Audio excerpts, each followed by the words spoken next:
Bienvenue dans l'actu. Au sommaire, les trains qui sortent de l'usine d'Alstom, direction le pays des tulipes. De nombreux enfants se sont dépensés sans compter pour leurs Jeux Olympiques. Et tout de suite, petite mise en bouche avec le titre de maître restaurateur.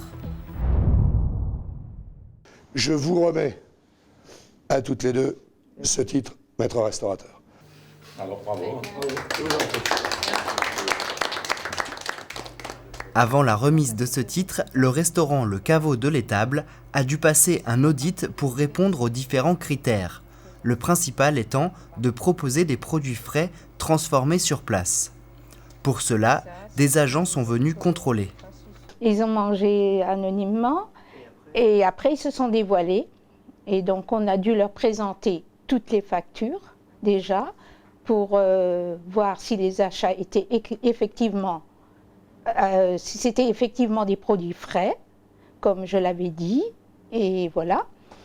Et ensuite, ils ont visité tous les locaux, en passant par la cuisine, le stockage, les toilettes, voilà, pour voir si tout était impeccable. Ce titre est un gage de qualité, obtenu également par le restaurant Muller et certainement d'autres à venir. Contrairement à ce qu'on pourrait croire, ce n'est pas réservé à la gastronomie uniquement. C'est-à-dire il n'y a pas que les étoilés, il n'y a pas que les gens qui font de la super gastronomie qui sont imprimés par ça.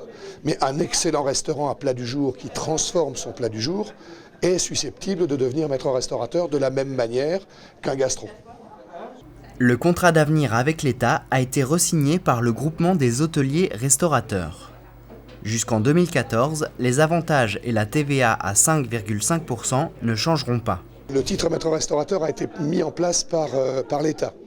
Lorsque nous avons signé la baisse de la TVA et le contrat d'avenir avec le gouvernement, il était dans le package. Donc il y avait plusieurs lots, comme je disais avant, il y avait le lot sur la baisse des prix, le lot sur le social, le lot sur l'investissement, le lot sur l'embauche et le titre maître restaurateur s'est rajouté dessus. Cela nous promet de bons repas et il ne me reste qu'à vous souhaiter un bon appétit bien sûr. La vôtre, santé bonheur.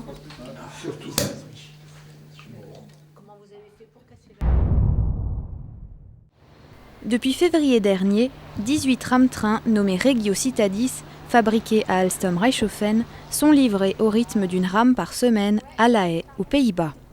54 rames sont déjà en service sur le réseau Randstad Rail, qui relie La Haye, Zoetermeer et Rotterdam.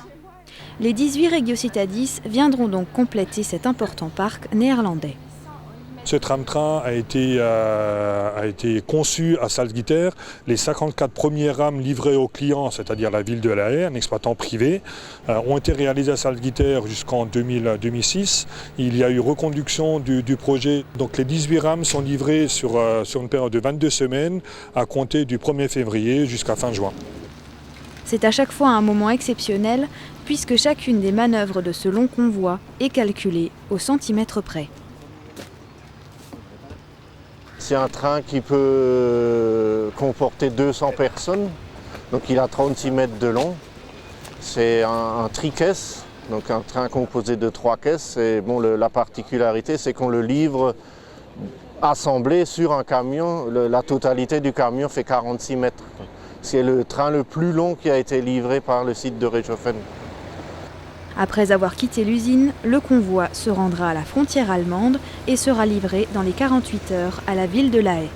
Un acheminement plutôt original pour un train, mais inévitable. En voici les raisons.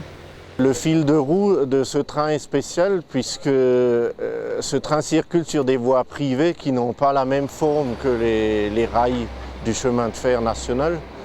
Donc comme les roues sont moins larges, le train peut dérailler sur des voies normales. Donc c'est pour ça qu'on ne peut pas le livrer par les rails.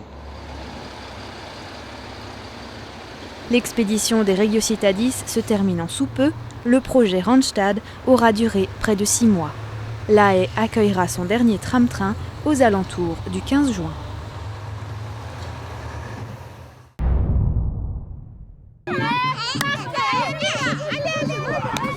L'éducation et le développement par le sport, telles sont les valeurs de l'olympisme. Toutes les communes étaient représentées pour ces mini-olympiades qui se sont déroulées au stade de Reichshoffen. Le terrain était divisé en 3, une partie pour les petits, une pour les moyens et une pour les grands, soit 12 classes. Les épreuves étaient adaptées à chaque niveau. Donc les épreuves, c'est courir, sauter, lancer. Chaque fois en 2 fois, de courir vite, courir avec des haies, lancer loin, lancer précis.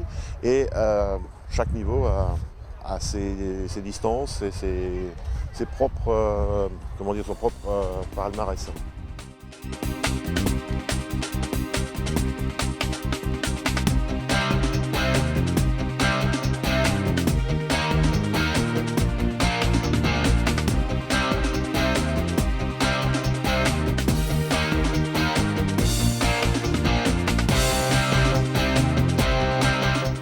Avant la remise des médailles, les 300 élèves ont effectué un tour d'honneur, pendant que les papis déménageurs rangeaient le terrain. Les enfants ont été félicités pour leur participation. Dès leur retour, ils ont pu raconter leurs exploits à toute la famille.